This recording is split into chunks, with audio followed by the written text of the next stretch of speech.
Et un jour, on est là, je pense, on n'a même pas fait un mois, et on est là, et Stripe nous envoie un message. Stripe nous envoie un message, il dit oui, mais en fait, votre niveau de risque est trop élevé, on a remarqué des irrégularités dans les paiements, machin et tout, il faut que vous fassiez quelque chose. Le temps que nous... C'était un mail personnalisé même. Oui, oui, à votre cas. c'était un mail. Pas un truc automatique. Non, non, c'était pas un truc automatique. Les mecs ont pris le temps de nous envoyer un mail, quoi. Et donc, nous, on se dit, au début, on regarde le truc, qu'est-ce qu'ils racontent, ces gens-là. Après, ils renvoient un autre mail. Et là, on se dit, ils sont sérieux, ces mecs-là. Il faut qu'on fasse quelque chose. Mais on n'a même pas eu le temps de faire quelque chose.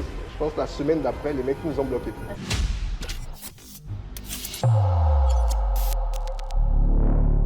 Ils nous ont blacklisté même. Parce qu'après, on a essayé de recréer un compte et tout. On était blacklisté. Et en fait, c'est après qu'on a compris qu'en fait, des mecs, des petits malins, les Gaïmon, en fait, avaient trouvé en fait en kryptonite un TPE. Parce qu'en fait, les taux que nous on prélevait sur le paiement par carte, c'est quand même 5%.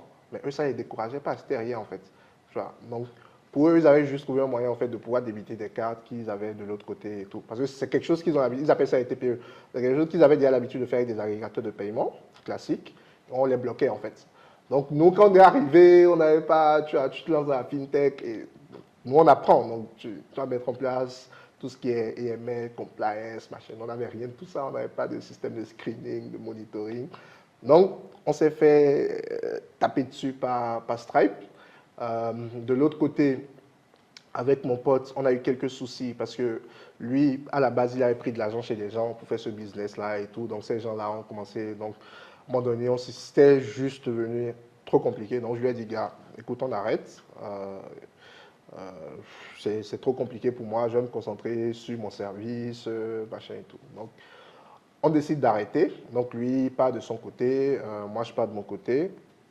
Et fin 2021, je découvre un mec au Nigeria, Timmy, qui est CEO de Bitcoins, donc qui fait un post, qui parle de Bitcoin, machin et tout. Et je lui envoie un mail. Et donc, je commence pas à échanger avec lui. Je dis, ouais, mais tiens, nous, on faisait un truc comme ça qui est similaire à votre produit. Ils avaient un produit 5 cash qui est similaire à votre produit 5 cash, machin et tout. Mais on a eu telle difficulté et tout, et tout, et tout, et tout. Et donc, le mec me dit, ouais, mais est-ce que vous avez essayé telle solution? Est-ce que vous avez essayé tel truc?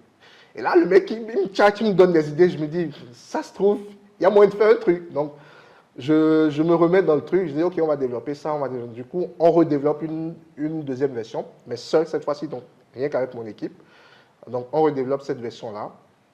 On lance. Et nous, on était toujours dans l'optique, OK, et cette fois-ci, on décide d'arrêter le Maroc, parce qu'on faisait le Maroc à cause de lui. Donc là, on se concentre que sur l'Europe, donc la diaspora. On se dit, OK, on a une solution. Et on n'avait que, du coup, le paiement par carte. Donc on a une solution qui permet aux gens de la diaspora d'envoyer de l'argent vers Mobile Money au pays. Et donc, nous, on était tout contents, on lance notre truc. Et là, pareil, on fait comme avant, on fait un post, il ne se passe rien. Cette fois-ci, il ne se passe rien. Genre, premier jour, deuxième jour, troisième jour, il ne se passe rien, on est là, on est là. Et une fois de temps en temps, il y a une transaction, 50 €, 100 €, parce qu'en fait, on prélevait quand même près de plus de 5%. Parce qu'en fait, déjà, le service qu'on utilisait pour débiter les cartes nous prenait déjà 3,9%. Donc, pour que nous, on ait de la marge, en fait, on prenait plus de 5%. Tu vois. Et en fait, quand on faisait le calcul, on se disait, mais en fait, Western est moins cher que nous. MoneyGram est moins cher que nous, WorldRemit est moins cher que nous. Pourquoi en fait les gens utiliseraient ce service-là? Donc moi j'étais dans la réflexion. Donc je voyais ça plus à un moment donné comme un side project qui était là. C'était sympa. Une fois de temps en temps il y avait une transaction. Ça faisait quelques milliers de francs. C'était même pas grand-chose. Quelques milliers de francs qui rentraient dans ma poche. Je prenais une billet et puis voilà, c'était ça. Et là où il y a le déclic, c'est un jour j'ai un mec qui m'écrit. Sur WhatsApp et il me dit, non, avant ça, à un moment donné, on se dit on va créer une nouvelle feature, je ne sais même plus comment on a eu l'idée, mais on lance une nouvelle feature qui permet aux gens de générer des liens de paiement. Et donc, lorsqu'on a intégré cette nouvelle feature, il a dit, OK, on va ajouter une nouvelle possibilité, c'est le paiement par virement bancaire. Donc, parce que je trouvais qu'on était trop cher. Il fallait qu'on essaye de... Donc, je dis, OK, mais on ciblait toujours la diaspora. Donc, on va permettre aux gens, plutôt que de payer par carte, de faire un virement, parce qu'on avait un compte en Europe, donc de faire un virement sur notre compte en Europe, et de là, nous, on paye le bénéficiaire ici. Donc, c'était un peu plus chronophage, mais c'était moins cher. Donc, on a lancé ce truc-là, et quand on a lancé ça, c'est vrai que ça a permis d'attirer un peu plus de gens, mais c'était pas encore consistant. Et donc, un jour, il y a un mec qui m'écrit sur WhatsApp, puisqu'à l'époque, je gérais encore le support moi-même. Donc, le mec qui m'écrit donc, sur le WhatsApp de Kryptonite, donc il me dit, ouais, j'ai entendu parler de votre solution, je suis freelance, j'ai mon client qui doit me payer, mais j'ai du mal à recevoir l'argent, est-ce que je peux essayer? Donc, je dis, oui, bien sûr, voilà comment ça marche et tout. Donc, il crée son compte, je l'aide à créer le compte et tout. Et il fait un premier essai, je pense que c'était 300 € ou un truc du genre, c'était pas un gros montant. Et 15 minutes plus tard, l'argent était sur son mobile money. Et le mec, il était comme un fou. Genre, il m'a appelé, il m'a dit, ah ouais, j'ai reçu les sous, ah franchement, merci beaucoup et tout. Hey, j'ai tout plein de potes, ils ont le même problème, je vais leur en parler. Et c'est là que ça a pris. Parce que dès que j'ai raccroché, je pense le lendemain, déjà le lendemain, il a refait une autre transaction. Donc, parce qu'en fait, il avait beaucoup de clients. Il a refait une autre transaction qui était plus conséquente. Il a parlé à un pote, qui a parlé à un pote, qui a parlé à un pote, qui a parlé à un pote. Et de bouche à oreille, en fait, à un moment donné, on était à un stade où on faisait plusieurs dizaines de milliers d'euros de volume de transactions. On ne faisait même pas un post, en fait. Genre, je pense qu'à un moment donné, les gens se disaient même, est-ce que Kryptonite, ça fonctionne? Est-ce que ça ne fonctionne pas? Et moi, je n'avais même pas besoin de communiquer parce que, quelque part aussi, on avait un problème de régulation qui faisait que, en fait, ce qu'on faisait, c'était très borderline. Et tu vois, et comme on commençait à arriver sur des volumes qui étaient quand même relativement intéressants, prendre le risque, en fait, de communiquer, c'était un truc là. Donc, je ne communiquais plus. On était purement sur du bouche à oreille. Par contre, on avait une stratégie aussi où on allait dans des events, on essayait de côtoyer tout ce qui était commun. Ce qui fait qu'aujourd'hui, par exemple, j'ai beaucoup de potes qui sont des rédacteurs freelance. Parce qu'en fait, on traînait avec eux, on essayait de comprendre leurs besoins, etc. Et tout. Et c'est comme ça qu'on a commencé à itérer, à améliorer le produit, à l'adapter à leurs besoins. Et c'est ce qui a fait Kryptonite. Et à un moment donné, on a voulu passer à l'échelle. Donc c'est là où on est devenu Monex. Et c'est là où pour moi, bon, notre échec a commencé, mais bon, c'est une façon de voir les choses. Donc quand on a décidé de passer à l'échelle, on s'est dit au fait, ce qu'on fait c'est sympa, on permet aux gens de se faire payer, etc. et tout. C'est trop fragile et c'est trop light. Parce qu'en fait, demain, ils peuvent, en fait, s'ils trouvent telle solution, etc., ne plus avoir besoin de nous. C'est là que vous décidez de faire un pivot? Oui, c'est là qu'on décide de faire un Mais pivot. vous avez fait un double pivot? On a fait un double pivot, oui. Donc, le premier pivot, c'était, on passe, enfin, c'était toujours un système de transfert, mais on était focus sur la diaspora. Donc, on passe de la diaspora sur du paiement professionnel pour des freelances. Donc, parce que on était sur des gens quand même qui avaient, en fait, c'était des entreprises. Et les montants étaient plus élevés que ce que, par exemple, quelqu'un va envoyer à son frère ou à sa cousine et tout. Et on était aussi sur des paiements où, en fait, tu as, les freelances, ils n'avaient pas d'autre choix. Quand tu travailles avec une entreprise en France, surtout si c'est une boîte sérieuse, tu ne peux pas leur demander de te faire un Western Union. Ça ne passe pas. Tu vois. Même PayPal à la rigueur, quand c'est une vraie boîte, bon, ok, quand c'est des auto-entrepreneurs et tout, tu vois, ça peut encore passer. Mais quand c'est une vraie boîte, même PayPal, tu ne peux pas leur demander. Donc, on te demande ton RIB. Et quand tu envoies le RIB béninois, vas-y, machallah, tu peux attendre 2 semaines pour recevoir ton virement. Ça, c'est dans le meilleur des cas. Et même quand ils viennent, tu as perdu beaucoup d'argent, etc. Et donc, nous, on avait solution à ce problème. En fait, on avait trouvé une niche, en fait. Une niche que personne n'avait jamais essayé de comprendre leurs besoins, etc. Donc, les mecs sont là. Mais ils font de la rédaction depuis 10 ans, certains parmi eux. Ils ont essayé Payoneer, ils ont essayé Wise, machin et tout. Mais ça, c'était pas efficace, tu vois. Par exemple, beaucoup de nos utilisateurs utilisaient Wise, par exemple. Donc, ce qui faisait que, par exemple, très souvent, ils envoyaient même leur RIB Wise aux clients. Et quand l'argent arrivait sur leur Wise, maintenant, ils utilisaient Kryptonite. Donc, c'est eux-mêmes qui faisaient le transfert, en fait, vers leur mobile money. Donc, ils transféraient l'argent sur notre compte. Mais tu sais qu'aujourd'hui, Western Union a donné cette possibilité-là. De transférer... Moi, par exemple, je suis en mesure de transférer de mon compte Wise vers mon compte Western Union. Surtout quand je suis au Bénin, c'est ce que je fais. Ok, de ton Wise vers ton Western Union. En fait, j'utilise Western Union et Wise. Donc, j'ai mon compte Wise Ok. et j'utilise Western Union pour envoyer de l'argent depuis Wise sur mon mobile money. Ok, je ne savais pas que c'était possible. Parce qu'à un moment donné, il y avait. Moi, j'utilisais, quand j'étais en France, j'utilisais la carte Wise déjà. Et je faisais des Western Union sur le site de Western avec ma carte Wise. Et un jour, ça passait plus. J'ai appelé le support de Wise. Et ils m'ont dit en fait que non, qu'ils ne supportaient plus Western Union parce que justement c'était un concurrent et qu'ils étaient sur les transferts d'argent. Mais ça, Ouais. c'était en 2017, quoi. Maintenant, ils Donc prennent. voilà, ok, maintenant ils ont fait l'intégration, ok. Donc là, tu trouves quand même un segment qui a besoin de toi, qui Voilà, est viral, exactement. tout ça, tout ça. Et Oui. qu'est-ce qui se Et en passe? plus, on est moins cher, Oui, pour une fois. bien sûr. Donc on est moins cher. Vous avez coupé de combien votre Donc on est passé de 6%? 6% presque à 2%. Ah ouais. À 2%. Et même sur les 2%, je faisais, quand il y avait des utilisateurs qui avaient de gros volumes, des volumes, parce qu'il y avait par exemple des gens qui avaient des agences de rédaction, où ils avaient en fait de gros clients et beaucoup de rédacteurs à payer. Donc eux, ils étaient sur des montants un peu plus conséquents, tu vois, ils pouvaient envoyer une facture de 10, 15 000 euros. Donc sur ces montants-là, par exemple, je pourrais même descendre à 1,5% parfois. De toute Tu vois. façon, ça revient à quelque chose de Non, plus grand de toute que... façon, même, c'est même pas là où on faisait du chiffre. Parce qu'à un moment donné, nous, on a compris quelque chose. On gagnait plus d'argent, en fait, sur l'achat et la vente de crypto-monnaies. Donc, au fait, au moment où on passait à Monex, nous, on était même dans les plans de faire 0% de frais.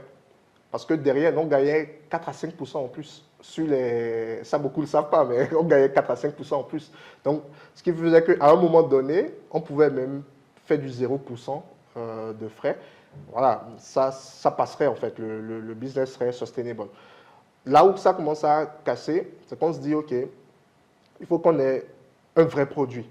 Donc, on veut créer en fait un Wise à l'africaine, donc un compte multi-devise avec un RIB en euros, un RIB en dollars, un compte en CFA. Tu peux envoyer ton RIB en euros, te faire payer, convertir l'argent en CFA, garder, retirer au guichet, envoyer sur ton mobile money. Donc, vraiment un vrai produit où tu as toutes ces fonctionnalités-là.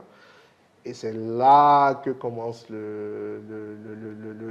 le wahala, comme tu dis. Parce qu'en fait, on n'avait pas, on était naïfs, hein, on n'avait pas du tout, en fait, estimé l'ampleur de la chose, en fait, la tâche qu'il y avait à abattre, parce que on pensait qu'en fait, avec nos quelques milliers d'euros qu'on gagnait là, on pouvait faire une fintech de ce niveau-là. Mais en fait, on n'était pas prêt du tout. Parce que déjà, niveau régulation, c'était... Parlons de ça, parce que beaucoup de gens ne le savent Alors, pas. moi, je suis devenu un expert. Mais il y a deux choses dans la fintech, Ouais. régulation, fraude. Oui, régulation, fraude.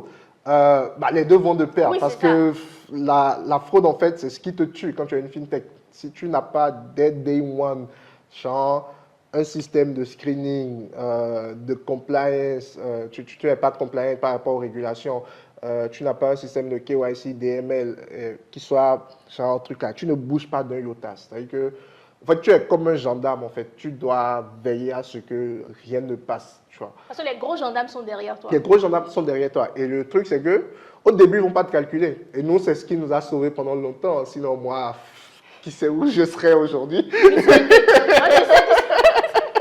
Nous, c'est ce qui nous a sauvés pendant longtemps parce que, à notre échelle, les volumes qu'on traitait, on pouvait considérer que c'était important. Mais on est encore loin du compte, tu vois. On est encore très loin du compte. Quand tu as des boîtes qui brassent plusieurs millions d'euros par jour, on était encore loin de ce niveau-là. Donc, quand tu commences à brasser plusieurs millions d'euros par jour, oui, forcément, on s'intéresse à toi, tu vois. Et nous, on voulait, c'était ça notre idéal, on voulait tendre vers ce niveau-là, où en fait, on avait une boîte, où les gens, en fait, on était reliable, les gens pouvaient... Parce que, par exemple, avec Cryptonix, les gens, on ne gardait pas l'argent de nos clients. Et ça, par exemple, pendant longtemps, c'est quelque chose qu'on ne voulait pas faire. Parce qu'on ne voulait pas de wahala, justement. On ne voulait pas garder l'argent de nos clients. Donc, quand l'argent vient, on disburse sur mobile money en même temps. Tu vois, donc, on ne gardait pas l'argent de nos clients. Donc, ce n'était pas une banque, ce n'était même pas un wallet. C'est juste un moyen d'envoyer de l'argent. Mais par contre, on voulait devenir une néobanque. Puisque avec Monex, l'ambition, clairement, c'était ça. C'était une solution qui permettait aux professionnels, même aux particuliers, d'avoir un compte multidevise. Donc, on ne voulait pas s'arrêter aux freelances parce que nous, on s'est dit, OK, on a résolu ce problème pour les freelances, Mais le mec qui est opaque à, je sais pas, à Semeou, truc là, il a besoin d'envoyer de l'argent pour acheter ses véhicules. Il a besoin de devises. Donc, il a besoin potentiellement d'un compte. Il doit payer en dollars. Le mec qui envoie de l'argent à son fournisseur en Chine, il a le même problème. La multinationale qui est ici, qui a besoin d'envoyer de l'argent depuis la France ou l'Europe pour payer ses employés, ils ont le même problème. Donc, en fait, nous, à un moment donné, on a commencé à voir beaucoup plus grand. Donc, on s'était, OK, on a résolu ce problème-là pour cette niche. Mais maintenant, essayons de voir plus grand. Et donc, on décide, on commence à concevoir le produit. Et là, il faut intégrer des solutions tierces, donc des banking as a service, des solutions, exactement, des solutions de banking as a service, parce que typiquement, on ne peut pas émettre de compte nous-mêmes. Il faut être une banque. Ou alors, en Europe, quand tu as la licence de ME, donc, bon, oui, ici c'est EME, chez eux c'est IMI, IME plutôt, donc institution de monnaie électronique, pardon. Donc, tu peux émettre des comptes, sauf que tu ne peux pas faire du savings, tu ne peux pas faire de prêts. C'est ce que Wise, Payoneer, tout le monde, c'est cette licence-là qu'ils ont. Donc, nous, on commence à s'intéresser à ça. Comment est-ce qu'on fait pour avoir cette licence-là? Donc, je commence à faire des recherches, etc. et tout. Je vois les conditions. Je dis, ben, il faut minimum, genre, pour commencer là, genre, pour dire bonjour, il te faut 300 000 euros. Je dis, OK, bon. Jusque-là, ce n'est pas encore ouf, ouf. Mais quand tu vas voir les autres détails, on te dit il faut que tu aies un board of director ou tu aies au moins quelqu'un qui a au moins 15 ans d'expérience dans l'industrie bancaire, tu as ceci, tu as cela, que tu aies un programme DML qui est bien rédigé, bien structuré, que tu as un compliance officer, etc., etc. Là, tu commences à comprendre en fait qu'il y a du boulot derrière. Avant même qu'on ne te donne accès à la chose, en fait, tu dois être structuré à un niveau où beaucoup de boîtes et même de fintech aujourd'hui n'ont pas dans notre écosystème. Donc, quand tu commences à voir ces choses-là, tu dis OK. Donc là, on se dit OK, il faut qu'on aille lever des fonds. Parce qu'en fait, ce n'est pas avec ce qu'on est en train de gagner là qu'on va faire ça. Parce que ce qu'on gagne là, ça suffit à peine à payer les salaires. Donc, si on va encore prendre ça pour essayer de faire ça, on ne va jamais y arriver. Donc là, on se dit, il faut qu'on aille lever des fonds. Et l'autre problématique que nous, on avait, c'est qu'on jouait sur deux tableaux. C'est-à-dire que il y avait l'Europe, les États-Unis dans une certaine mesure, et il y avait ici. Donc il fallait, en fait, on devait dealer avec trois régulations différentes. Donc l'Europe, heureusement, c'est harmonisé. Les États-Unis, parce qu'on voulait offrir des comptes en dollars, et la zone UEMOA, donc CFA. Donc on était sur trois tableaux. Il fallait essayer de comprendre en termes de régulation comment est-ce que ça fonctionne à chaque niveau. Quels sont ici, par exemple, c'était le pire. Parce qu'ici, il n'y a rien. Il y a rien. En gros, ici, tu as, tu as un agrément d'établissement de monnaie électronique, donc EME. C'est le seul agrément qui existe aujourd'hui qui soit clair genre, pour les fintechs et tout. Et ça, c'est l'agrément que Wave, MTN et consorts ont. Mais même cet agrément-là, nous, même si on avait les moyens de l'obtenir, ça ne suffisait pas à résoudre notre problème. Parce que notre activité, en fait, on ne savait même pas où mettre ça. Déjà, on n'émettait pas de la monnaie. Eux, ils émettent de la monnaie. Nous, on n'émettait pas de la monnaie, par exemple. C'est vrai qu'à un moment donné, dans le système, tu convertis ton euro en CFA, mais non, on n'émettait pas de la monnaie. Eux, ils ont avec la licence EME, tu es plafonné à 2 millions, par exemple. Tu peux pas avoir plus de 2 millions sur compte mobile money. Nous, on avait les gars qui avaient 15, 20 000 euros et qui, à un moment donné, pouvaient convertir ça en CFA. Comment est-ce qu'on gère ça?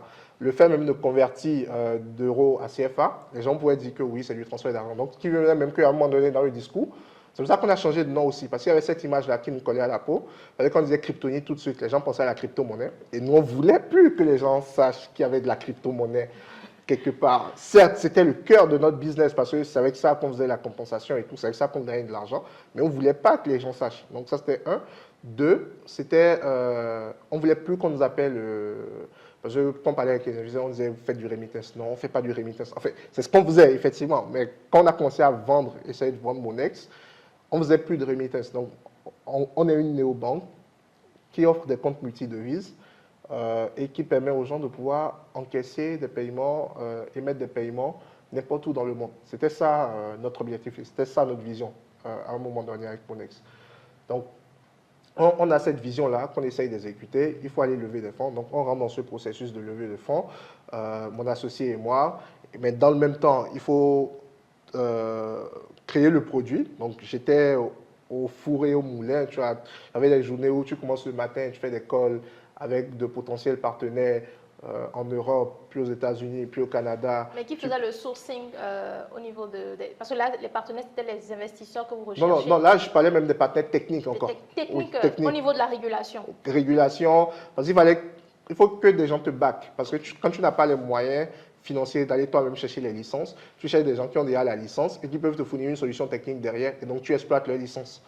Donc, tu payes plus. La sous-traitance, en quelque sorte. En quelque sorte, voilà. Parce que c'est comme si, par exemple, moi, je veux faire un agrégateur aujourd'hui. Et on dit que, OK, ou bien non, je veux faire un opérateur mobile, enfin, ça c'est classique. Je veux faire un opérateur mobile money et la licence EME, ça coûte 300 millions. C'est le prix actuellement, en fait. C'est le minimum, le capital minimum qu'il faut avoir. Après, il y a d'autres conditions, mais c'est la condition de base. Donc, je n'ai pas ces 300 millions-là. Donc, je vais voir une banque. Parce que les banques, par exemple, de base, dans leurs prérogatives, elles ont le droit d'émettre de la monnaie électronique. Et donc, je vais voir une banque qui, de base, a déjà cette licence-là, mais qui ne fait rien avec. Donc, je vais le voir, on fait un deal. OK, moi, je vais développer la solution technique. Vu que vous avez déjà la licence, je vais développer et exploiter la licence et on va partager le revenu.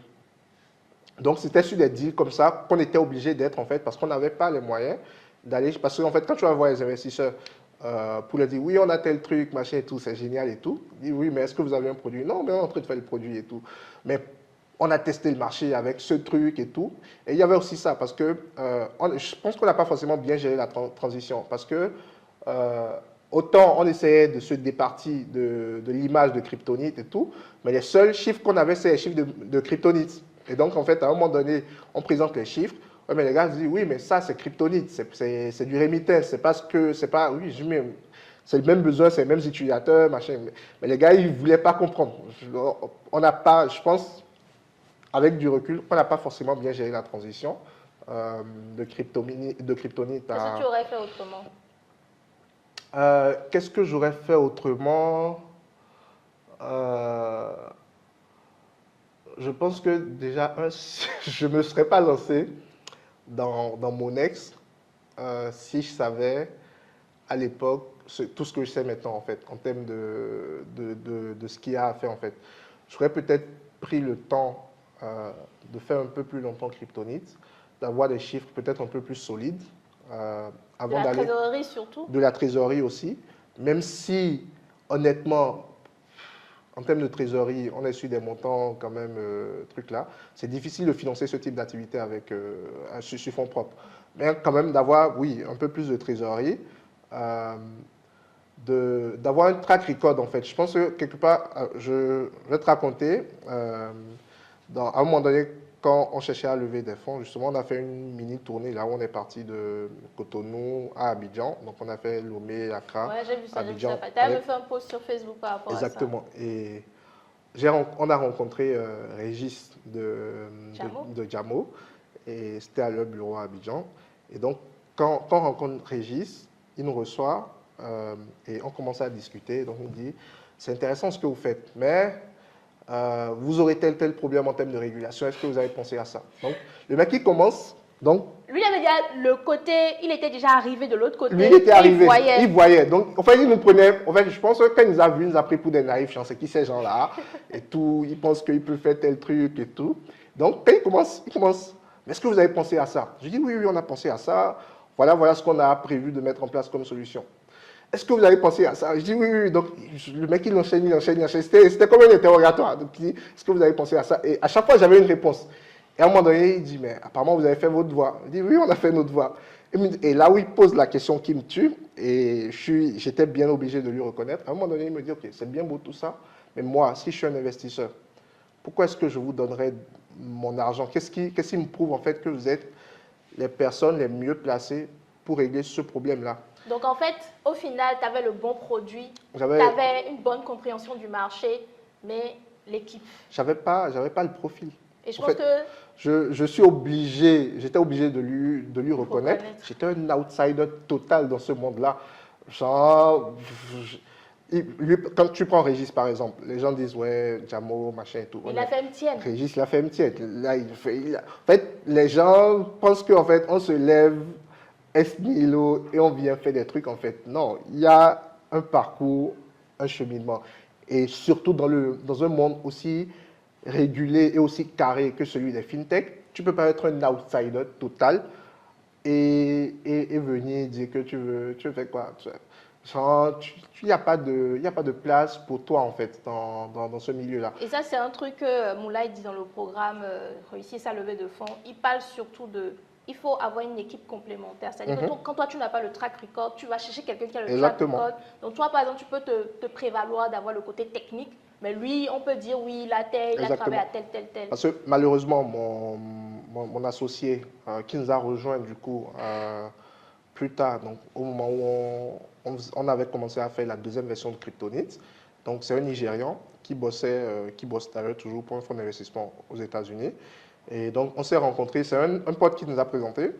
En fait, tout de suite, le feeling est passé. Tu vois, donc le mec, il avait fait son université ici, après il est reparti au Nigeria. Formation. Exactement, voilà. Et donc, il est reparti, il est revenu ici parce qu'il cherchait des boîtes francophones dans lesquelles investir pour son fonds d'investissement. Et il y a un ami commun qui nous a présenté. Et on a eu une brève discussion. Il est reparti au Nigeria. Et quelques temps après, il m'a écrit, il m'a dit, ouais, est-ce que tu connais un endroit sympa au Bénin pour une lune de miel? Je lui ai dit, ouais, il y a, comment ça s'appelle là, le truc à Ouida, bon, je ne vais pas donner le nom. Voilà, exactement. Donc, je lui donne l'adresse et tout. Et donc, je pense quelques temps après, il revient avec sa femme, il vient fraîchement de se marier. Donc, il fait sa lune de miel. Et après, il me dit, ouais, en fait, moi, je veux m'installer à Cotonou. Et depuis, le mec, il est à Cotonou. Il a pris sa femme, en plus, elle était enceinte à l'époque. Il venait de se marier, il a pris sa femme. Il est arrivé à Cotonou, il m'a dit, ouais, moi, j'ai envie de bosser avec toi. Ce que tu fais, c'est intéressant, machin et tout. Et voilà, on s'est assis, on a parlé, même pas 1 heure et demie. On s'est entendu, c'était clair et tout, on avait la même vision, on a commencé à bosser. Et puis voilà, aujourd'hui, on est potes. Mais en fait, malheureusement, ni lui ni moi n'avions le profil qu'il fallait. Il était utile, tu vois, par exemple, il m'a aidé à structurer l'activité d'un point de vue financier parce que moi, les chiffres, j'en ai pas l'air, mais c'est pas mon fort. C'est pas mon fort les chiffres, donc tu vois, lui, il vient, il m'aide à structurer les trucs, ça c'est... par exemple, avant qu'il ne vienne, ce que nous on faisait, comment est-ce qu'on traquait les revenus de Kryptonite? On avait dans nos bureaux à Square Ghetto, là, on avait une belle vitrée comme ça. Et à chaque fois qu'il y avait une transaction, je prenais le marqueur et je notais sur le tableau. Genre, à chaque fois, même pas Excel, bro. Non, même pas Excel. Genre, moi, j'étais vraiment en mode... voilà, j'ai mon tableau là. En plus, c'était vraiment bien vitré, quoi, à la mode, style truc là dans le film, là. Comment ça s'appelle? Minority Report. Non, pas Minority Report. Le film sur Facebook. Oui. Tu vois, la scène Social Network. La scène où il écrit l'algo. C'était pareil. Donc, nous, on avait notre baie vitrée là. Et tous les jours, quand il y a une transaction, on vient, on update. Donc, on traquait quoi? On traquait le nombre de transactions, le volume et le revenu. C'était les 3 métriques sur et c'était sur ma baie vitrée là. Je n'avais pas d'Excel, machin et tout. C'était straightforward. Il est arrivé. Ne refaites pas ça chez vous. Clairement pas. Ne faites pas ça. Donc, il nous a apporté beaucoup plus de structuration sur un certain nombre de choses. Il nous a apporté aussi un réseau, etc. et tout. Donc, ça nous a permis quand même de passer une étape. Mais on n'avait pas ce qu'il fallait pour aller là où on voulait aller. Tu vois. Et la question de Régis, pour revenir à ça, quand il m'a posé la question, je lui ai dit oui, effectivement. En fait, je ne savais pas quoi lui répondre. Pourquoi vous, quoi? Oui, pourquoi nous? Et la seule réponse, on avait essayé une réponse, oui, on comprend le problème. C'était éclaté. C'est le genre de réponse éclatée au sol qu'il ne faut jamais donner à un investisseur. Donc, il manquait ce truc-là. Et donc, à un moment donné, on commence à comprendre qu'il faut qu'on aille chercher des gens qui ont ce track record-là. Et j'avais croisé un mec à Lomé qui, honnêtement, si c'était à refaire, c'est le mec que je serais allé chercher. Genre, je me serais donné le temps et les moyens d'aller chercher ce mec-là. Il s'appelle Josué. Et à l'époque, il était Head of Product chez CMOA, qui est un agrégateur de paiement à Lomé. J'ai passé 1h30 avec Josué. Le truc, c'est que Josué, avant d'arriver chez CMOA, il a fait 12 ans chez EcoBank. Tu vois? Et j'ai passé 1h30 avec Josué. Et il m'a apporté tellement de valeur. En 1h30, j'en ai appris plus qu'en 6 mois de recherche perso, en fait. Tu vois. Le mec, en plus, c'est quelqu'un, il est très pédagogue. Donc, en fait, il a les idées très claires. Tu lui dis tel truc, il dit voilà comment tu dois faire, comme ça, comme ça, comme ça, comme ça. Si tel truc, tu dois procéder comme ça. Donne-nous son prénom parce que ça. Josué. Josué. Oui. Alors, le nom, je n'ai pas gardé. J'ai le nom, ça va me revenir, mais Josué, c'est Josué. Parce que franchement, je pense que c'est le genre de talent, tu n'as pas envie de rater. Oui, non, là, il a son propre compte, il a un cabinet de conseil justement, où il accompagne les fintech. Il est parti de chez moi il n'y a pas très longtemps.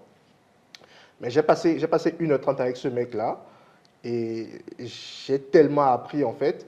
Et effectivement, avec mon associé, quand je suis retourné à Lomé, après cette fois-là, je l'ai rencontré, on était dans la discussion, parce qu'il m'avait dit déjà à l'époque qu'il pensait partir de chez moi.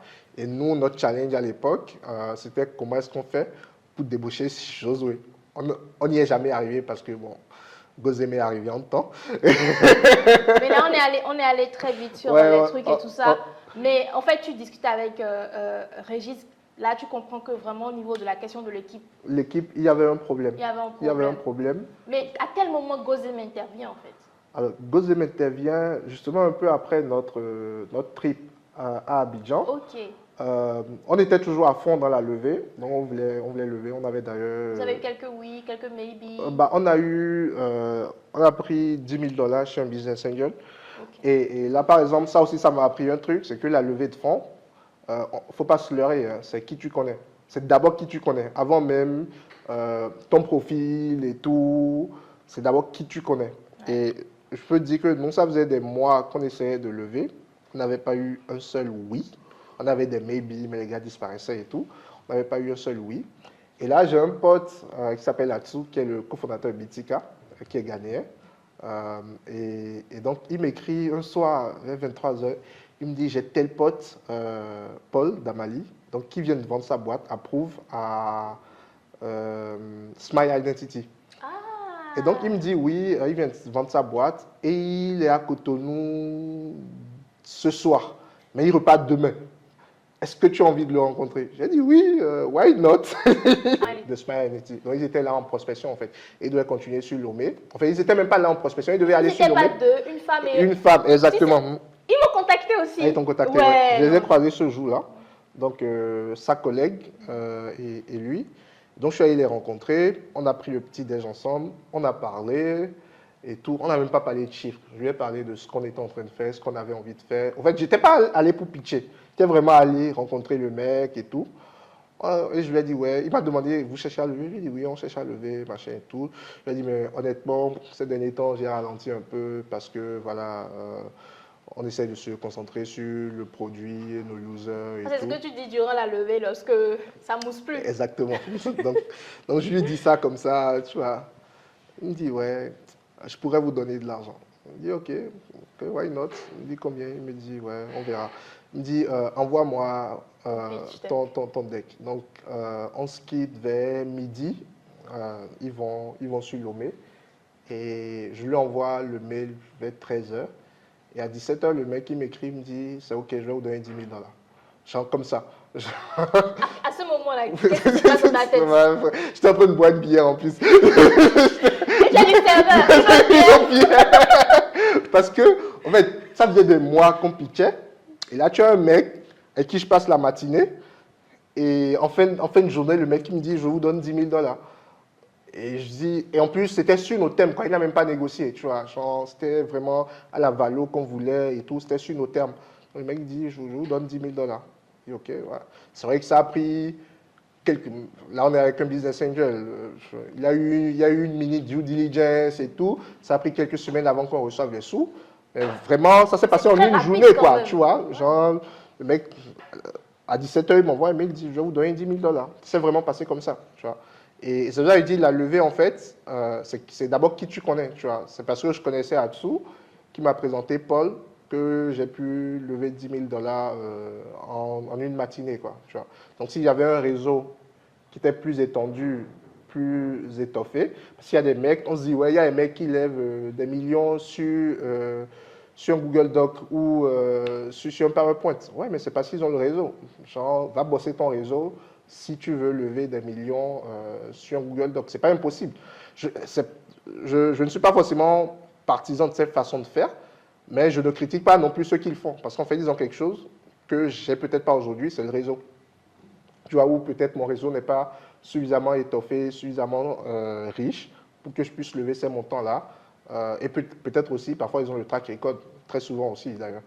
Donc oui, donc la levée, c'est... Donc je commence à me rendre compte en fait d'un certain nombre de choses. Et ça aussi, c'est important. Quand tu es entrepreneur, que tu faisais du service et tout, et que là, tu es en train de faire du produit, que tu veux scaler, tu veux lever, c'est deux réalités différentes. Hein. Faire une start-up et faire une PME, c'est deux choses différentes. C'est deux mondes vraiment, c'est à l'opposé l'un de l'autre. C'est en fait tout ce qui était pour toi intuitif quand tu faisais ta PME qui te paraissait normal, ça devient contre-intuitif et absurde en fait quand tu es dans le monde des startups. Donc c'est vraiment deux mondes différents. Et je trouve quand même intéressant de naviguer entre les deux pour appréhender en fait les deux réalités. Donc, on commence à se rendre compte qu'on n'a pas forcément la meilleure équipe, on n'a pas forcément le meilleur réseau, bon, ce qui rejoint toujours la problématique de l'équipe. Parce qu'en fait, si on avait la meilleure équipe, on aurait forcément le réseau. Donc, on commence à se rendre compte de ces trucs-là. Et on commence à se dire que peut-être que finalement, on n'est pas les mecs les mieux indiqués, en fait, pour résoudre ce problème-là. Mais on n'avait pas lâché, on n'avait pas lâché. On continuait quand même de faire des efforts en termes de levée, même si ça avait baissé, tu vois, j'envoyais moins de mails, tu vois, c'était mon associé qui sourçait, moi je faisais les mails, on faisait l'école ensemble et tout. Et, et un jour, j'envoie un mail à un investisseur, Mathieu Carenzo, donc qui est basé en Espagne. Je lui envoie notre pitch et tout, donc je lui envoie. Et le mec, il me répond, je pense, 1 heure après. Il me dit, je ne suis pas intéressé par le marché en ce moment, etc., etc.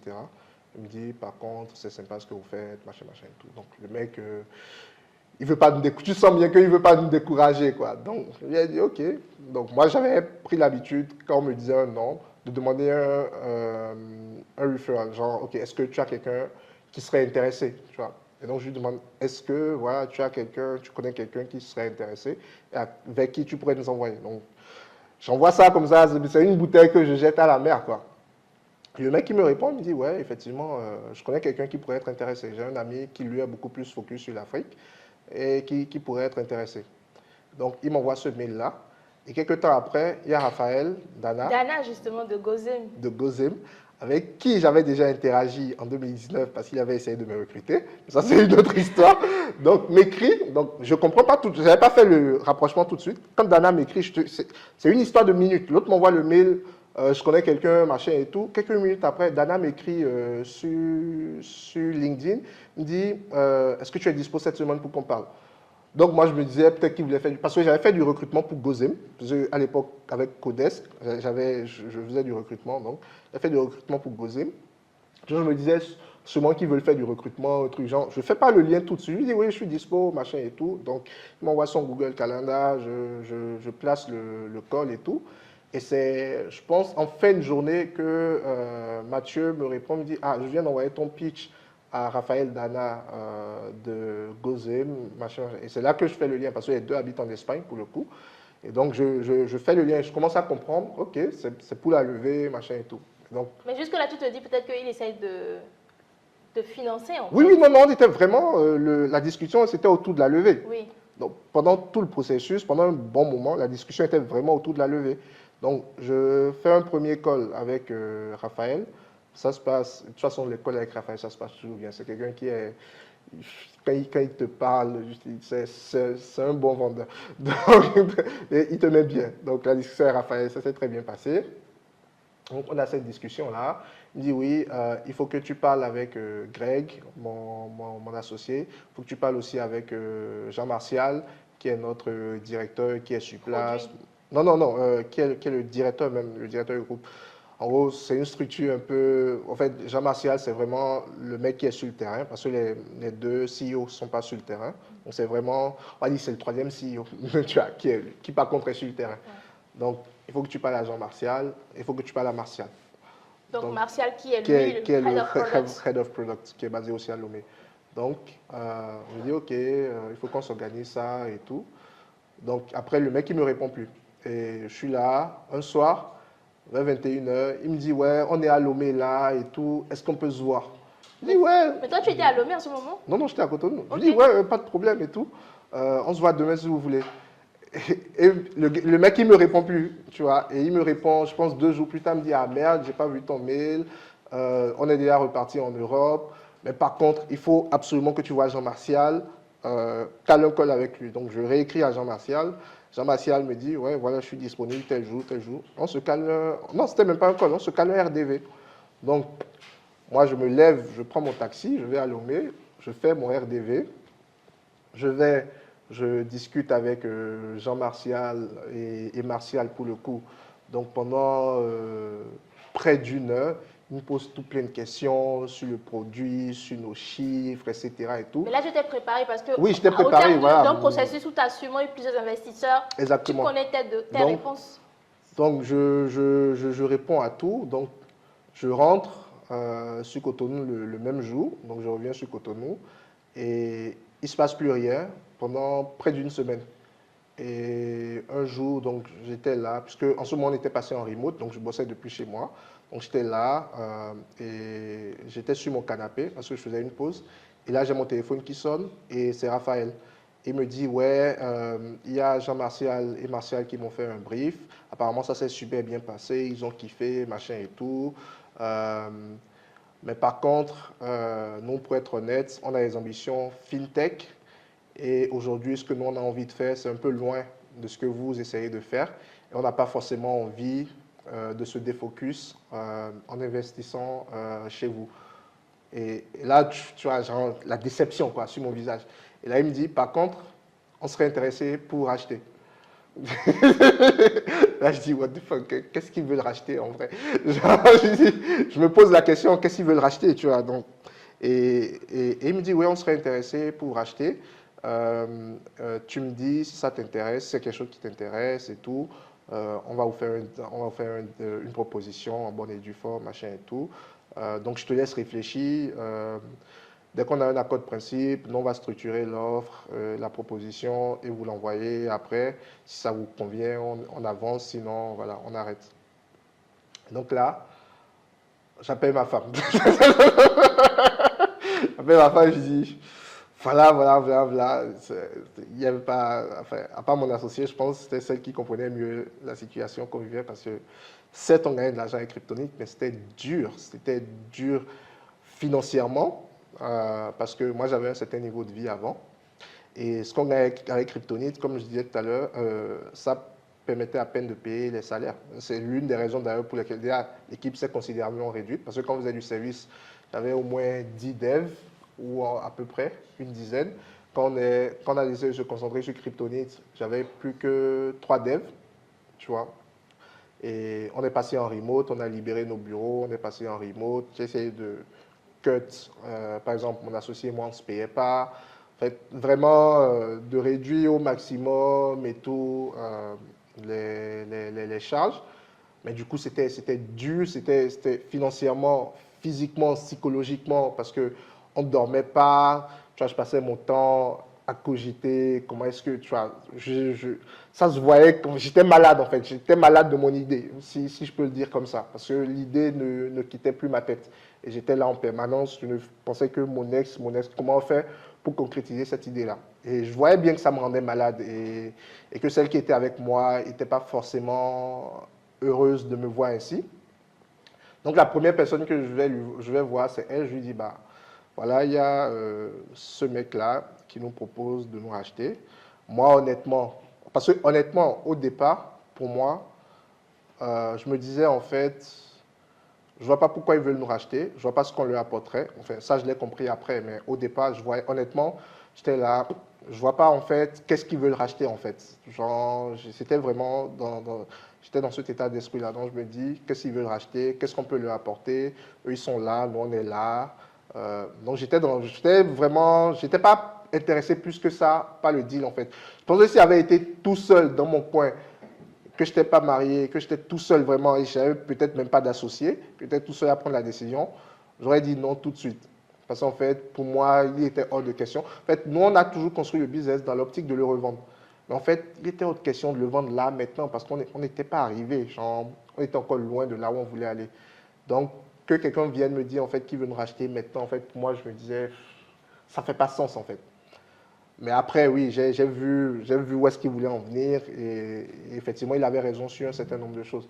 Donc, je vois ma femme, elle me dit, ouais, si ce n'est que pour moi, je peux encore supporter et endurer la situation qu'on vit actuellement pendant encore un bout de temps. Donc, le plus important, c'est toi. Qu'est-ce que tu as envie? Je vois bien que mon ex, c'est ton bébé. Tu n'as pas envie de le lâcher. Tu n'as pas forcément envie de le lâcher. Euh,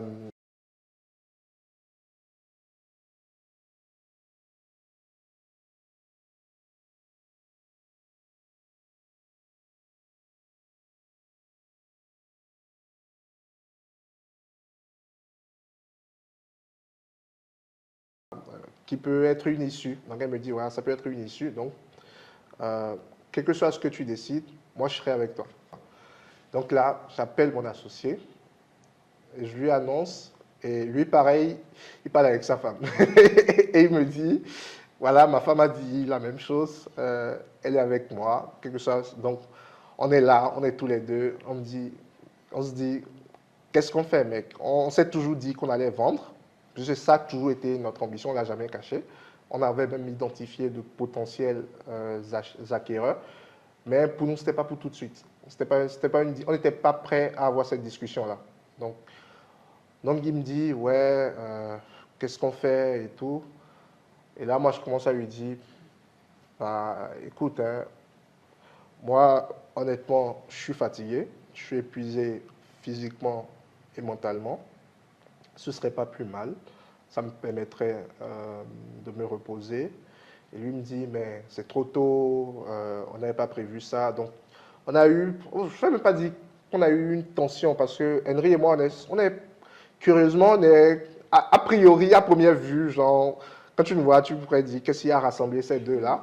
Mais en fait, sur beaucoup de choses, on est alliés en fait. Sur beaucoup de grosses décisions, on n'a pas eu à tirer longtemps. C'est-à-dire, ok, je dis ça, il oppose tel argument, je dis ça, il dit ça, et à un moment donné, on se dit, ok, oui, c'est bon, tu as raison, ou il me dit, j'ai raison, et on passe sur ça, tu vois. Donc, on a eu une petite discussion vite fait, et on s'est dit, ok, why not, mais voyons ce qu'il nous propose.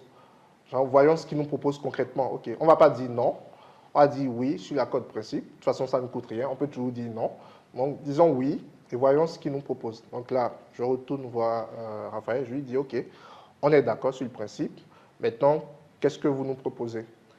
Et là, ça a été la période d'attente la plus longue de ma vie parce que en fait, j'ai l'impression que Raphaël a proposé ça sur un coup de tête et qu'en fait, derrière, il a fallu qu'il structure en fait le truc.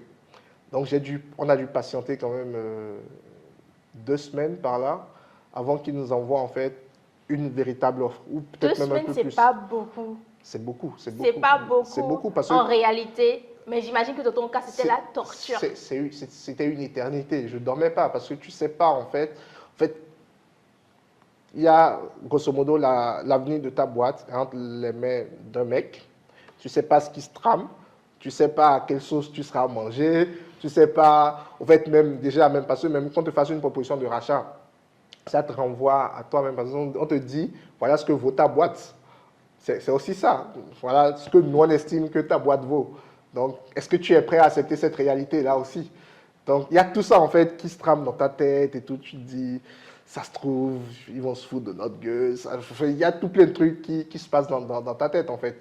Tu vois, on n'est pas dans le deal mirobolant, parce que comme je disais, pour nous, en tout cas, on n'était pas arrivé là où on voulait aller.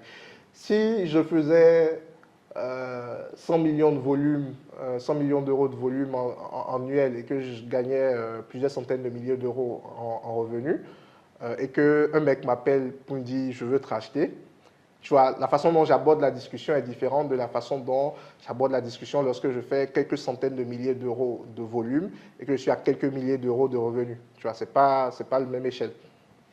Et donc, au bout de 2 semaines, ils finissent par nous revenir. Donc, ils nous font une proposition qui est structurée. Donc, voilà ce qu'on a prévu pour toi. Donc, ils nous expliquent qu'en fait, donc là, ils m'expliquent qu'en fait, ce qui les intéresse fondamentalement, c'est pas tant que ça le produit, parce qu'on n'en avait même pas. On était en train de le construire. On avait Kryptonite qui était MVP, n'importe qui aurait pu le construire. Donc, c'était pas tant que ça le produit. C'était pas tant que ça notre base de données, parce qu'on avait quoi, à peu près 200 utilisateurs à l'époque sur Kryptonite. Donc, c'était pas ça qui les intéressait. Là où eux, ils étaient à, je sais pas, près d'1 million déjà, ou plus d'1 million, je sais plus trop. Donc, c'était pas ce qui les intéressait non plus. Ce qui les intéressait fondamentalement, c'était l'équipe. Et là, moi, j'étais surpris. En fait, le gars qui voulait du hire, il y a, je sais pas, 5 ans. Oui, il y a 5 ans. Et ce qui est drôle, c'est que, et là, je me souviens de la phrase de Steve Jobs about connecting the dots, où il dit, ce n'est qu'après coup que tu peux lier les points. En fait, parce que après mon call, dans le process, j'ai eu un call avec Raphaël et Greg. Et donc, c'était la première fois où je parlais avec Greg. Et donc, quand je me présente, je finis ma présentation. Donc, Raph me demande de me présenter et tout. Je finis ma présentation. Quand je finis, Raph me dit, mais Florent, tu as oublié le plus important. Je dis, ah bon, c'est quoi le plus important? Il me dit, mais tu as oublié de dire à Greg que c'est toi qui nous as déniché Bola il y a 5 ans. Et parce qu'apparemment, Bola, c'est la superstar chez Gozem. Ouais. Donc, ils sont très fiers de l'avoir. Et en fait, moi, à l'époque, pour moi, c'était, je ne sais même plus combien j'ai été payé à l'époque. C'était l'argent même que j'ai bouffé en un week-end, quoi. Et moi, j'avais déjà oublié ce truc-là et tout. Et pour lui, en fait, genre, ce truc-là que j'avais fait d'avoir sourcé ce mec-là, je ne vais même pas dire que c'est pas moi qui l'ai recruté, moi, j'ai juste sourcé, j'ai envoyé le CV. Et voilà, ils ont fait le taf. Donc, il a fait le taf, il a été recruté. Donc, mais ce simple fait-là, pour moi, quelque part, en tout cas, pour lui, c'était important, mais pour moi, ce n'était pas important. Et c'est des petits trucs, en fait, comme ça qui jouent, en fait. Pour lui, c'était un élément capital, apparemment. Parce que quand je me suis présenté, il m'a dit, mais non, tu as oublié le plus important. Pour lui, c'était ça le plus important. C'est que tu es un mec qui est capable de dénicher d'autres mecs. Apparemment, c'est ce qu'il avait retenu de moi à l'époque. Et donc, quand j'ai fait cette présentation-là et tout, enfin, quand ils nous ont envoyé l'offre, donc je discute avec mon associé. Donc, lui me dit, OK, c'est beau, mais que lui, il n'est pas intéressé à rejoindre Gozem. Donc, je dis, OK, bon, ça peut se comprendre, c'est faire. Genre, à un moment donné, j'étais obligé, jusque-là, j'avais rien dit à mes collaborateurs. À un moment donné, j'étais obligé de leur en parler. J'en parlais à mes collaborateurs. Là où également, ils étaient mitigés. Parce que pour eux, mon ex, c'est le bébé. Il était hors de question qu'on lâche mon ex. Donc, on est là, on discute, chacun donne ses arguments et tout. Je lui ai dit, OK, on va prendre la décision ensemble, on ne va pas décider tout seul. Donc, on parle, on pèse le pour et le contre, etc. Qu'est-ce que chacun en tire personnellement? Et pour moi, c'était ça le plus important. Parce que pour moi, je pense, au fond, l'aventure entrepreneuriale, c'est d'abord une aventure humaine. Et si tu fais une boîte et que à la fin, genre, tous les mecs qui sont autour de toi ne sont pas contents, c'est que quelque part, la boîte peut se casser la gueule, hein, mais il faut qu'à la fin, en fait, que chacun en tire quelque chose et ait une certaine satisfaction, en fait, du chemin parcouru. Et pour moi, c'était ça le plus important. C'était, OK, qu'est-ce que chacun en tire et tout. Et on a pesé le pour et le contre. Pour eux, bah, c'était une bonne nouvelle parce ils auraient désormais... Bosser dans une start-up, ce n'est pas évident. Donc, ils auraient désormais... des fois, le salaire ne tombe pas tout court. Des fois, il ne tombe pas à bonne date, tu vois. Donc, j'avoue que c'était chaud. Mais du coup, ouais, ils m'ont dit, ouais, voilà. Pour eux, ils en tirent, du coup, une stabilité. Parce que rejoindre une boîte plus grosse, tu es sûr que ton salaire va tomber à la fin du mois. Ton salaire est plus conséquent aussi, etc., etc., tu vois. Et pour nous, certes, notre bébé disparaissait. Mais en fait, on rejoint une boîte qui a une vision qui va dans le même sens que ce que nous, on essayait de faire. Et ce que j'ai aimé aussi avec Raphaël et Greg, c'est qu'ils ont été extrêmement transparents dès le départ. Ils m'ont dit, ce que vous faites, c'est bien, mais non, on ne veut pas faire ça maintenant. Donc, on ne veut pas te vendre du rêve, ouais, viens chez nous et on va faire la même chose. Non, non, on veut faire ça, ça, ça, ça. Voilà en quoi ça peut être intéressant pour toi. Éventuellement, dans l'évolution de ça, on peut aller là où tu essayes d'aller aujourd'hui, mais dans l'immédiat, on ne va pas là-bas. Donc, c'était très clair dès le départ. Donc, je ne vais pas rejoindre Gozem en me disant on va faire Monex tout de suite, on va refaire ce qu'on essayait de faire chez Monex. Donc, c'était très clair, c'était très transparent, c'était bien structuré. Donc, il y a eu quelques petites discussions sur le contrat, etc. Donc, il fallait ficeler des choses. Mais en fait, on s'est mis d'accord très vite. C'est-à-dire que les doutes, les questions que j'avais au départ, en discutant avec Raphaël, en fait, genre, tout s'est rapidement dissipé. J'ai compris, en fait, leur vision à eux. J'ai compris ce qu'ils ont vu aussi en nous. Parce qu'il faut dire aussi qu'on avait la niaque. J'ai compris ce qu'ils ont vu quelque part, en fait. Parce que quand tu as une boîte qui commence à avoir une certaine taille, c'est difficile d'innover, c'est difficile d'aller vite.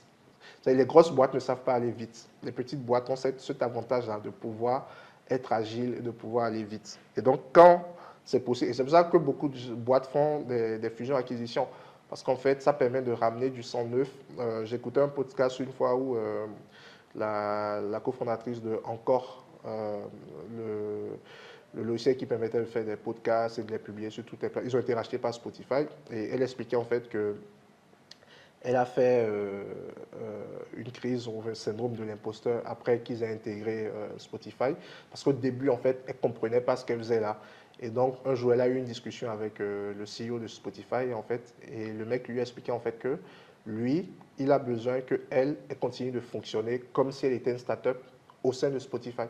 Parce qu'en fait, eux, ils ont besoin d'aller vite. Ils ont oublié comment on fait pour aller vite. Et qu'en fait, quelque part, elle est là pour apporter ça. Et en fait, quand tu discutes avec Raphaël, tu discutes avec Greg et tout, tu te dis, OK, oui, en fait, ce n'est pas incompatible, en fait, ce qu'ils sont en train de faire, ce qu'on est en train de faire, la vision qu'on a, parce qu'au final, notre vision à tous, c'est d'aller vers une meilleure inclusion financière en Afrique. Quel que soit le chemin qu'on prend, en fait, la vision et la mission, quelque part, restent la même. Donc, comme on dit, tous les chemins mènent à Rome. Donc, allons-y, voyons ce que ça donne. Et puis, voilà, après, chacun ira de son côté, pourquoi pas. Donc, en fait, l'acquisition de Monex par Gozem, c'était Acquihire, comme on l'appelle. Oui, donc Acquihire, donc c'est une acquisition, en fait, c'est un recrutement via l'acquisition, techniquement. C'est un recrutement via l'acquisition.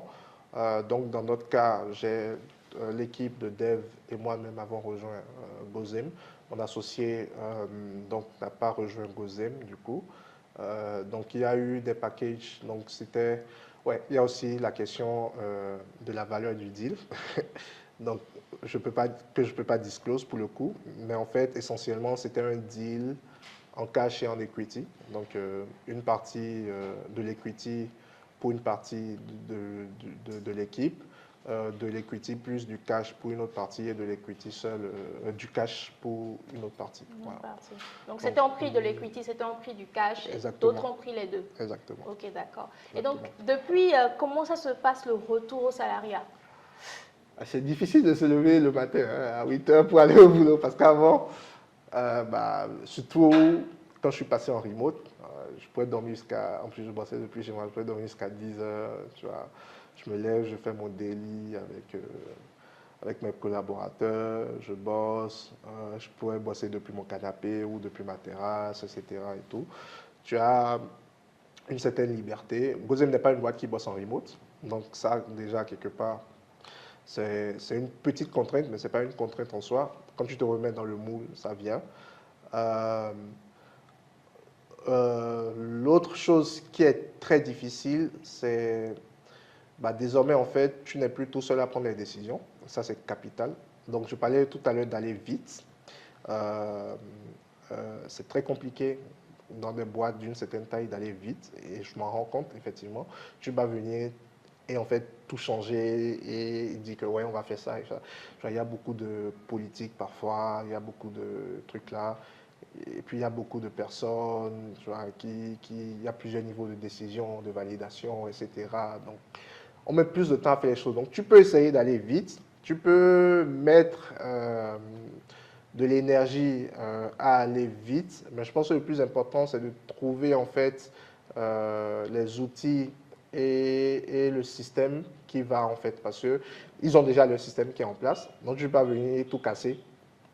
Donc il faut que tu trouves comment t'intégrer dans ce système-là, tout en gardant l'état d'esprit que tu avais en fait, parce que quelque part c'est ce que eux ils veulent de toi. Donc il ne faut pas non plus que tu perdes cet état d'esprit-là d'aller vivre. Tu trouves un juste milieu entre ces deux. Et ça, c'est pas un exercice facile.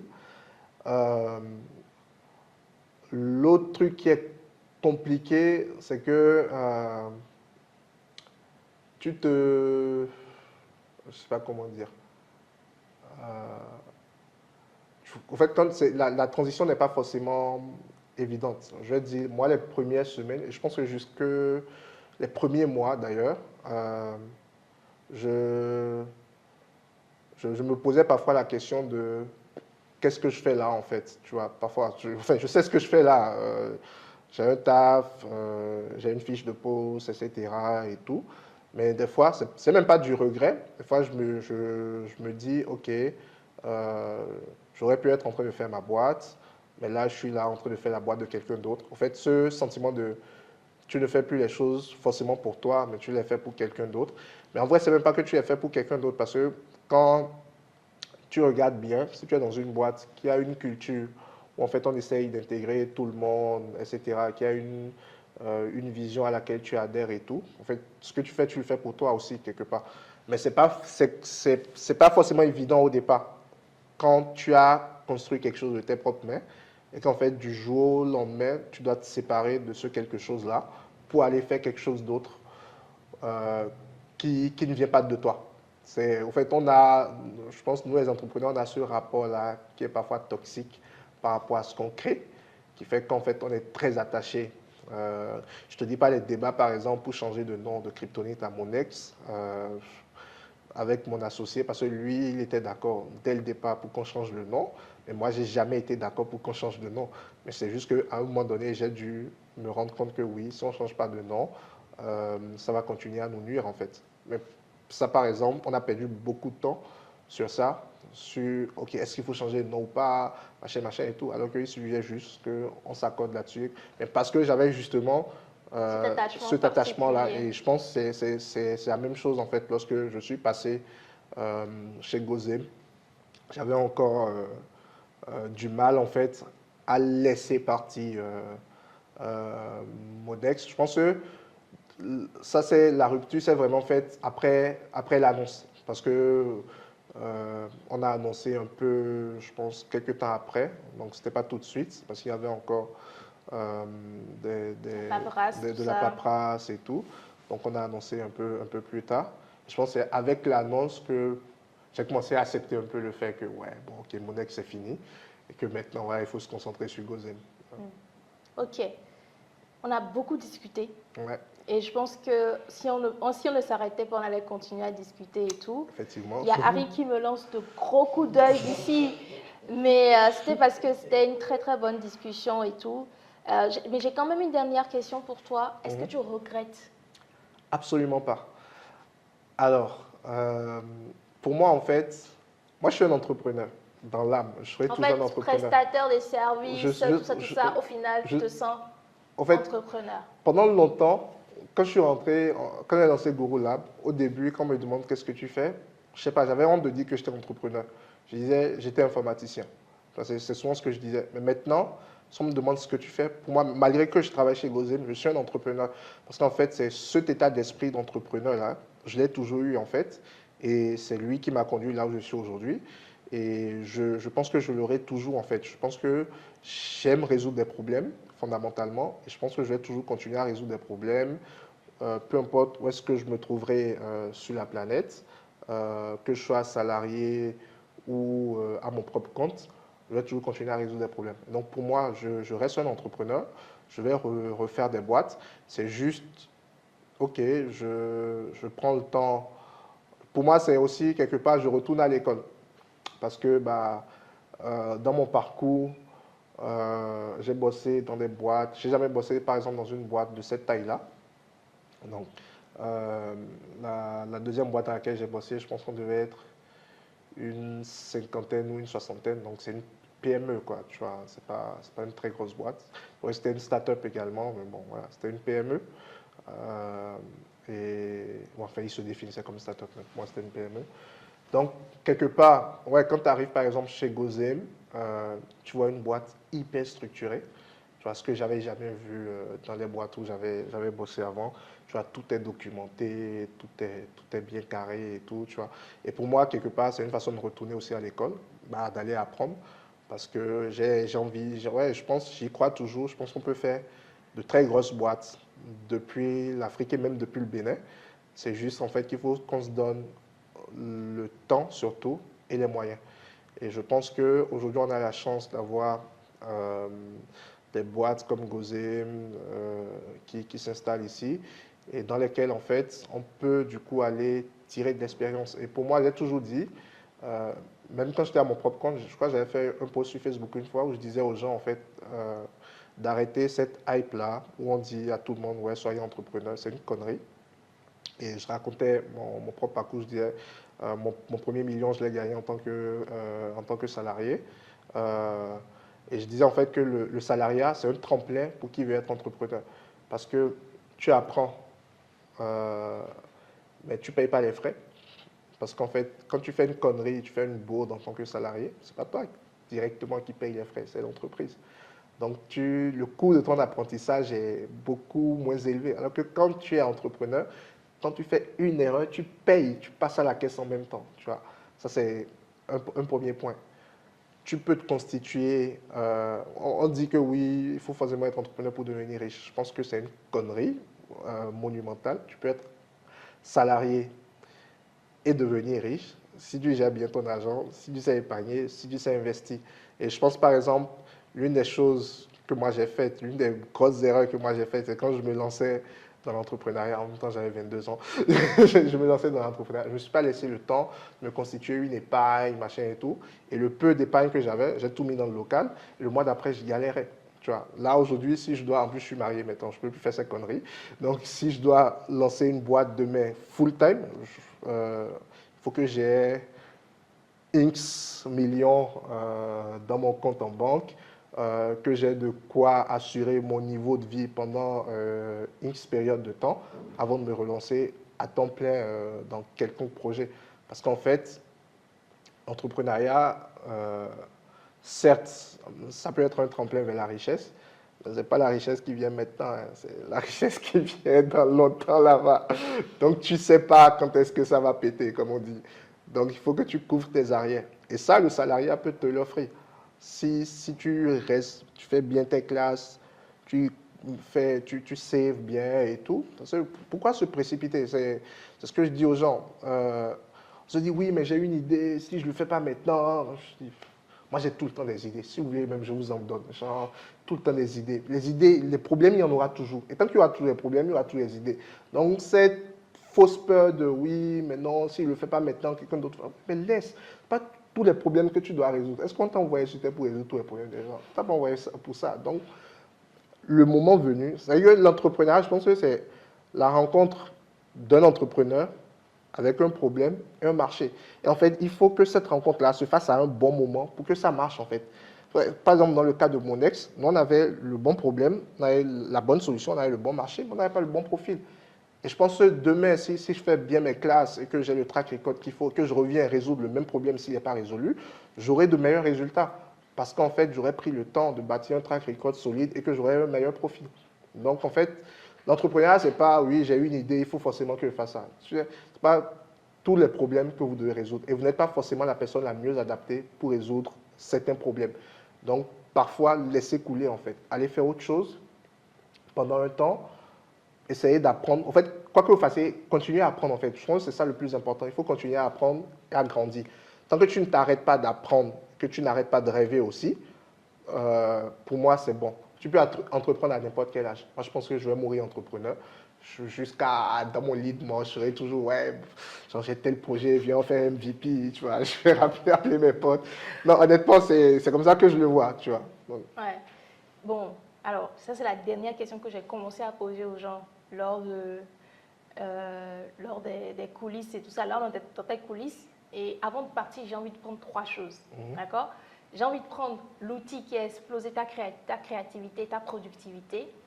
2, la phrase qui t'a marqué professionnellement ou personnellement, c'est en tout cas une phrase qui t'a beaucoup marqué. Et 3, le livre que tu penses que tout le monde devrait lire. Ah, ouais, beaucoup. On va aller pas à pas. L'outil. Ok, l'outil. Est-ce que moi je suis fan d'outils? Moi j'ai un rapport. Ça peut me mettre l'agenda de je sais pas quoi. Justement, c'est là où je voulais en venir. Moi je pense que le meilleur outil pour la créativité, c'est une feuille blanche et un stylo hein, ou un crayon, honnêtement. Okay. Donc on a le premier. Ouais, le premier serait ça pour moi. Le second, une phrase qui t'a marqué dans ta vie, que ce soit professionnel ou personnel. Alors, j'avais un credo pendant longtemps. Et je pense quelque part, enfin, je ne le martèle plus comme je le martelais à l'époque, mais je me souviens plus du titre du film, mais j'étais gamin à l'époque, je devais être au primaire ou au collège. J'avais vu un film de Disney et à la fin, il y avait cette citation de Walt Disney où il disait toujours aller de l'avant et ne jamais s'arrêter après un échec, car d'un échec on apprend mais d'un succès pas autant. Et je pense que je devais être en 4e ou en 5e, mais je ne sais pas pourquoi en fait, j'avais trouvé la phrase vraie. Et ça correspondait à ma réalité en ce moment-là, parce que c'était, enfin, qu'est-ce que j'avais comme problématique à l'école, à l'époque, tu es à l'école, parfois tu as de bonnes notes, parfois tu as de mauvaises notes. Quand tu as de bonnes notes, ok, tu es premier de ta classe, ok, what's next? Genre, ok, tu es premier, ça va. Mais quand tu es deuxième, tu es 5e, en fait, genre, tu sais tu peux encore, voilà. Donc un échec, en fait, c'est pas la fin. Il y aura toujours une prochaine évaluation, etc. Tu passes en classe supérieure, donc tu peux toujours apprendre quand tu échoues. Alors que quand tu réussis, c'est trop fort. Enfin, quand tu réussis entre griffes, il est facile en fait de s'asseoir sur ses lauriers et de penser qu'on est arrivé. En fait, pendant longtemps, pour ceux qui ont été à l'école avec moi, je les ai saoulés avec ça. J'avais ça écrit partout, partout, partout, partout. C'est vrai que je ne le fais plus maintenant, mais oui, donc ce serait ça pour moi. Je pense que c'est une phrase qui m'a accompagné parce que pour moi, je me suis toujours relevé après mes échecs. Et je pense qu'après chaque échec, je suis allé plus loin en fait. En fait, pour moi, un échec, c'est une transition vers quelque chose d'autre. Et quand tu échoues, tu ne dois pas avoir peur de te relever parce que tu ne sais pas ce qu'il y a après. Et ce qu'il y a après, tu n'es peut-être tout simplement pas prêt pour ça en fait. Donc, nous, par exemple, on aurait pu se dire, OK, on a échoué à lever, machin et tout, on s'arrête, etc., on ferme la boîte et tout. Mais on était là, et c'est de cet échec qu'est venu, enfin, ce que moi je considère comme un échec, qu'est venu le rachat. Donc, en fait, je pense que de façon générale dans la vie, il ne faut pas se limiter, en fait. Quand tu tombes, il faut te relever. Parce que quand tu te relèves, tu ne sais pas ce qu'il y a, il n'y aura pas la suite. Et donc, il faut toujours avoir cette excitation-là de découvrir ce qu'il y aura après. Donc, moi, quand je tombe, je me relève toujours. Voilà. Et la troisième chose, c'est le livre que tu penses que tout le monde devrait lire. En fait, j'ai un bouquin en tête, mais je ne pense pas qu'il soit pour tout le monde.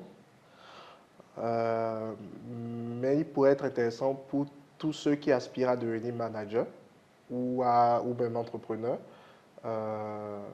En plus, c'est un bouquin que je lis actuellement, mais je pense que tout le monde devrait lire. En fait, tous ceux qui voudraient être manager, c'est le bouquin de Reed Hastings, donc La règle, pas de règle. Enfin, oui, La règle, pas de règle. Enfin, la version originale, c'est de No Rules Rule, donc de Reed Hastings, où il explique en gros comment ils ont créé une culture d'entreprise chez Netflix qui est basée sur la liberté et la responsabilité. Et je pense que pour moi, et quelque part, pour notre génération, ça correspond exactement en fait à nos aspirations. Et depuis que je lis ce bouquin-là, tous les jours, j'ai envie d'aller bosser chez Netflix.